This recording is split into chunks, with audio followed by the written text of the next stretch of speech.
পূর্বে পশ্চিম পাকিস্তান এবং পূর্ব পাকিস্তানের মধ্যকার যে বৈষম্য, এই বৈষম্য ঘুচানো হবে এবং মানুষের মধ্যকার যে বৈষম্য সেটাও ঘুচানো হবে। আপনারা নিশ্চয়ই খেয়াল করবেন, ভারতবর্ষের মধ্যে বাংলাদেশ অথবা বেঙ্গল একটা লাকি জায়গা। কেন? 1950 সালে এখানে জমিদারি প্রথা আইন করে বিলুপ্ত করা হয়, যেটা ভারতবর্ষ অন্য কোনো জায়গায় সম্ভব হয় না। আপনারা নিশ্চয়ই শেরে বাংলা ফজলুল হকের কথা অবশ্যই মনে আছে। ওনার সবচেয়ে বড় কন্ট্রিবিউশন কি? ওনার পার্টির নাম ছিল কৃষক প্রজা পার্টি।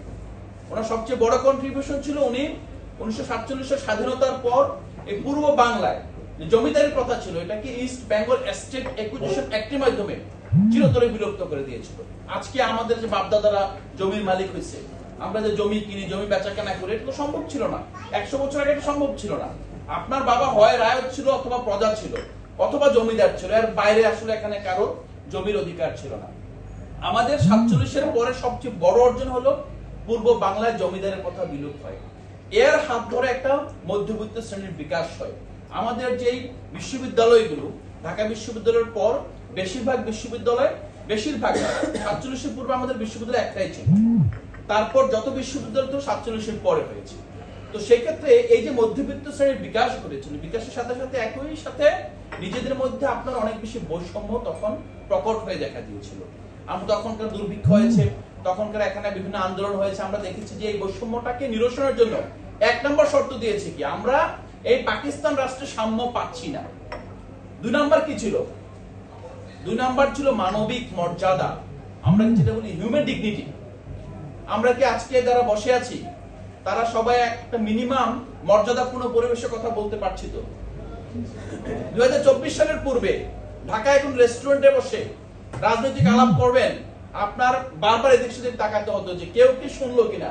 শুনলে আপনি কার ছেলে কার নাতি কোনো কিছু ম্যাটার করে না। আপনাকে হামলা করা জায়েজ, আপনাকে মারা জায়েজ, আপনাকে পুলিশে দেওয়া জায়েজ, আপনাকে জেলে ঢোকানো জায়েজ ছিল তো?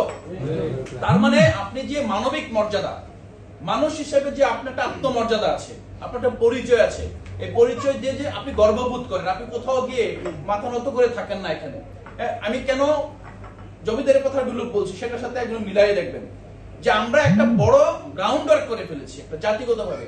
তারপরও আমরা দেখেছি যে প্রায় 50-70 বছর পরে এসো আমাদের মধ্যে একটা সেলফ সেন্সরশিপ তৈরি হয়ে গেছে। আমরা ভয়ের রাজত্বে, ভয়ের সংস্কৃতিতে ঢুকে গিয়েছিলাম। এটা 1971 সালে একই ঘটনা ঘটেছিল।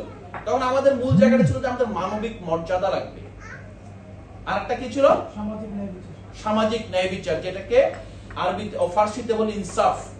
ঠিক আছে, ইনসাফ থেকে ইনসাফটাকে আমরা সুন্দরভাবে সামাজিক ন্যায় বিচার। পরবর্তীতে যেটা সংবিধানে আপনার সমাজতন্ত্র এবং অন্য অর্থনৈতিক আপনার সুবিচার, অর্থনৈতিক আপনার যে আমার ঠিক শব্দটা মনে নেই, সেটাকে সংবিধানে আপনার অ্যাডপ্ট করা হয়েছিল। কিন্তু মূল জায়গাটা যেটা ছিল জাস্টিস।